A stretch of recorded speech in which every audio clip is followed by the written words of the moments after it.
This video will cover recruitment and retention incentives. It will also cover their payment and service period options. So stay tuned.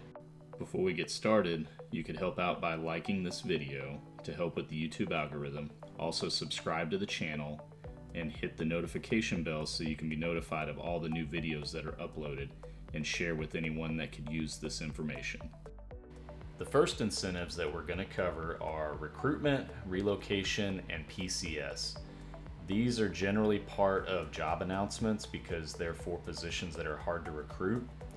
And when we scroll through in the overview, this is where we're going to see the PCS part of it.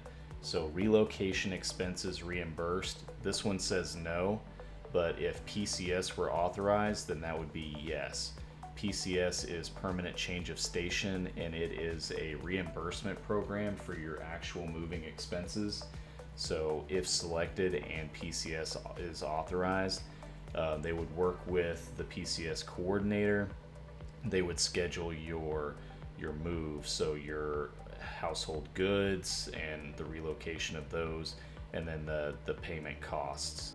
If you need help with the entire hiring process from start to finish, check out our book, Federal Hiring Advice, Your Guide to Government Jobs, available on Amazon. The link to purchase is in the description below. When it comes to recruitment and relocation incentives, generally it's found in the duties area, or sometimes it's up here in the clarification from agency. But what it would say is, if approved, may be authorized to highly qualified candidates, some language like that. And relocation and recruitment incentives are essentially the same incentive, it's just that they apply to two different groups of people. So a recruitment incentive is for an employee or an applicant that has never worked for the federal government before. So this is going to be their first government job, or they've got a break in service. This allows you to be on a recruitment incentive. Now, a relocation incentive is someone that currently works for the federal government in any agency and is relocating physically to take this new position. So that means they have to move at least 50 miles as part of the recruitment to be eligible for relocation incentive. And before the incentive can be paid out, there has to be documented proof that the relocation has taken place. Now, the other type of incentive that we're going to cover is retention incentive. A retention incentive is for someone that currently works in the federal agency, and they're trying to prevent this employee from leaving to go to the private sector. So retention incentives cannot be used when an employee is trying to go from one agency to another, one facility to another, even another job within the same facility. It can only be to retain an employee or group of employees that's leaving the federal government. The government just cannot compete with itself, and so anybody that's going to another agency or staying within the federal government is not eligible for retention incentive. Now, we wanted to touch on all three types of incentives first before going through the payment and service agreement options, because they're all the same. So whether it's a recruitment incentive, a relocation incentive, or a retention incentive, the payment options are the same and the service agreement options are the same.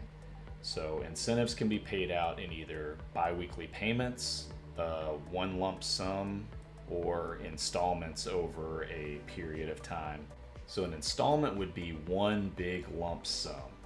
And so what would happen with the lump sum is it could be either at the beginning of a service period or at the end of a service period. So if it's at the beginning of the service period, that means that you would get this large amount of money, and then you would have to complete the entire service period. And this could be 1, 2, 3, or up to 4 years. And then if you leave before the end of your service period, you'll have to pay back a prorated amount, depending on how much time you have left on your service agreement. So the lump sum is the most advantageous for the employer, because that's the one that provides the true retention into that position. Incentives are authorized for positions that are hard to recruit or hard to retain, And so that's their goal, is if they're going to give you this money, they want you to stay in this position. Installments are similar to lump sums because they can be larger amounts, but the installments would be on a routine cycle, and it would be a smaller payment.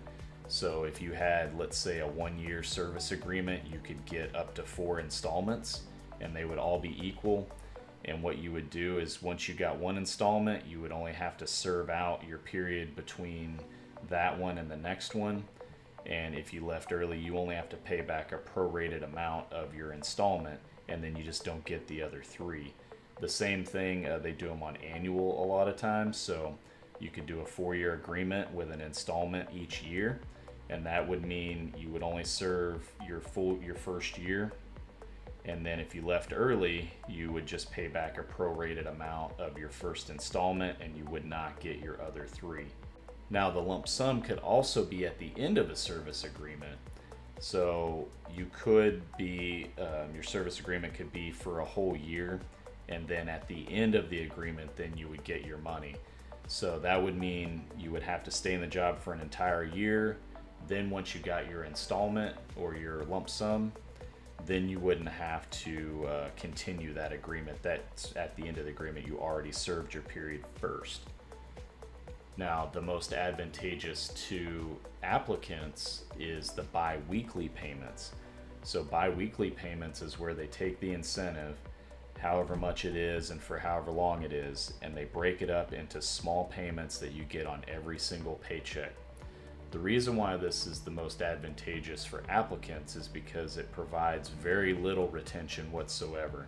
So every payment that you get to keep. And let's say you leave early from your incentive, from your service agreement, then you don't get the rest of your payments. But you don't have to pay anything back because you get to keep what you've already received. And so that's why it's the most beneficial for applicants, because it doesn't lock you into the position the way that an installment or a lump sum would, because you're not having to actually pay anything back. And just to recap, there's multiple types of incentives that are available for federal government jobs. So you have recruitment and relocation incentives that are done at the hiring, and you also have permanent change in station, also done at the hiring. And then you have retention incentives for current employees that are looking to leave to go to the private sector outside the federal government. The terms for recruitment, relocation, and retention incentives are all the same. They're either going to be a lump sum payment at the beginning or end of the service period. They're going to either be installments on a routine schedule, or they could be in bi-weekly payments over the course of the service period.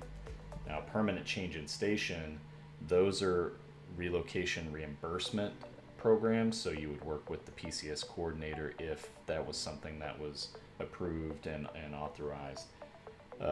All the recruitment incentive, the relocation, recruitment, and PCS, they generally have to be approved before the announcement's posted so that it would be listed in the announcement.